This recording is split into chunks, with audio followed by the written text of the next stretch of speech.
Welcome to the maintenance program. This is week 3. Topics covered are mental illness versus mental health, learning to be optimistic. Let's have a look at our mental health. So as a playing group, how do we go in the mental health stakes? Now, our mental health encompasses a cluster of things related to our level of psychological distress. Now, these might include depression and anxiety, which could be thought of as a spectrum of disorders, which could range from very mild right through to very severe, all of which can affect our general health and well-being, and all of which are treatable. However, if it's not detected, it can't be treated. So some form of screening measure is needed, and the K10 questionnaire is a good place to start. Developed by Professor Kessler, it's the Psychological Distress Scale from Harvard Medical School in Boston. Now, it's available online at Beyond Blue and is issued and used worldwide. It asks about how you have felt over the last 4 weeks and is very simple to use. This helps us understand the signs and symptoms of depression. Now, depression affects both men and women, but with different experiences and responses. About 1 in 4 women in adult life are diagnosed with depression compared to 1 in 6 men. However, 4 times as many men than women take their own lives. So obviously, there is a huge underdiagnosis or misunderstanding of the mental health challenges facing our men. This may be in part due to the way us men are more likely to describe the physical symptoms of depression as feeling tired and needing rest, but not recognise the emotional ones, thus declaring irritability and anger instead of feeling low or helpless. So we don't even know we have a problem, and we even manage to convince our doctors of that. In addition, women tend to cope better by talking early on about the way they feel, sort of unloading and venting, whereby us men go straight into solution mode and we miss out on the cleansing effect of the venting. But it doesn't have to be like that. Optimism can be a learned response. Now, a fellow called Martin Seligman, professor of psychology at Pennsylvania University, formed the positive psychology movement 30 years ago. And I've been following his work closely. He now promotes the PERMA process. And PERMA stands for the P, positive emotions only. Engagement in your own way. The R for relationships building. The M, meaning to your life. And achievement with all of these things. And I want to share with you this PERMA process because it is the distillation of 30 years of work from Professor Seligman, and it works wonders. Now, in the P part, only let positive emotions enter your headspace. Remember how we try to mould our kids? You know, the 50 strokes to 1 poke idea? Well, that's the same with our adult male brains. Good vibes equals positive neural pathways and positive peptides in the brain, resetting our expectations upwards.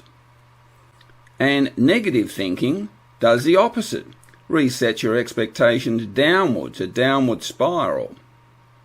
So don't let the bad news get in the way of the good news. It will change the way your mind works and the way your brain operates. Now, a secret weapon in this is to write down at bedtime 3 things that went well today and why they went well. Write down that at bedtime so that in the REM sleep we spoke about in the last game, where memory is consolidated, in the REM sleep, the positives that you write down get laid down in long-term emotional memories and are the things that come back readily in the future. Now, the E is for engagement, and engage at optimum level by using your higher strengths to perform what you do every day, even if you think it doesn't require your highest strengths. Use your own way of communication to best effect, especially when trying to help others. Those people who know you know how you communicate, and there are special skills you have. Please use them. Now, the R in PERMA is for relationships, and relationship building for most blokes is one of life's greatest challenges, isn't it? We're always accused of not doing well here.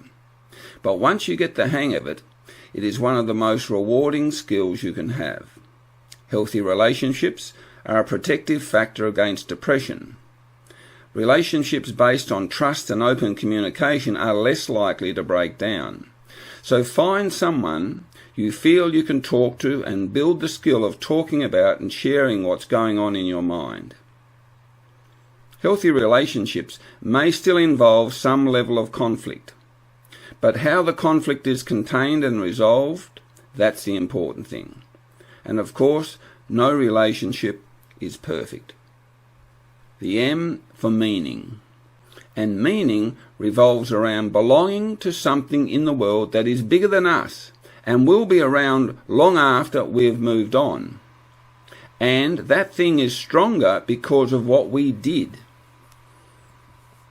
It does something deep down when you know in your heart that the work you did at the footy club fundraiser, or with the kids' junior development, or if you stood in at a charity collection day, or cut a load of firewood for a struggling family, or cooked a meal and delivered it to the Benevolent Society. Doing these sorts of things gives back to the community that looked after us when we were kids. It's what footy clubs did for their own town when my famous grandfather was about. Those men left behind better communities than they were born into, and they felt that deep down. What you do is really what you are, isn't it? Well, the A is for achievement. Achievement occurs only with determination, which is known to account for much more than IQ alone. You now have the information you need to achieve better health and fitness for yourself, your family, and your community. So now the determined action you take will amount to your achievement, and that's the best chance of a bright, optimistic future for you and those around you. So, okay, where and when to ask for help? How about you run through the Kessler K10 scale occasionally and see if you find a jump in scores? Well, if you do, don't keep it to yourself, start a conversation. And do the same for your mates who you might notice could be suffering as well. Now, where to go? Beyond Blue, the 1300 number, or headsup.org.au, or mantherapy.org.au. Now, man therapy is an interesting one. Dr. Brian Ironwood, he's not a real doc, just a real man. You can have some fun going to his site. Now complete the quiz that looks at this video and return the results.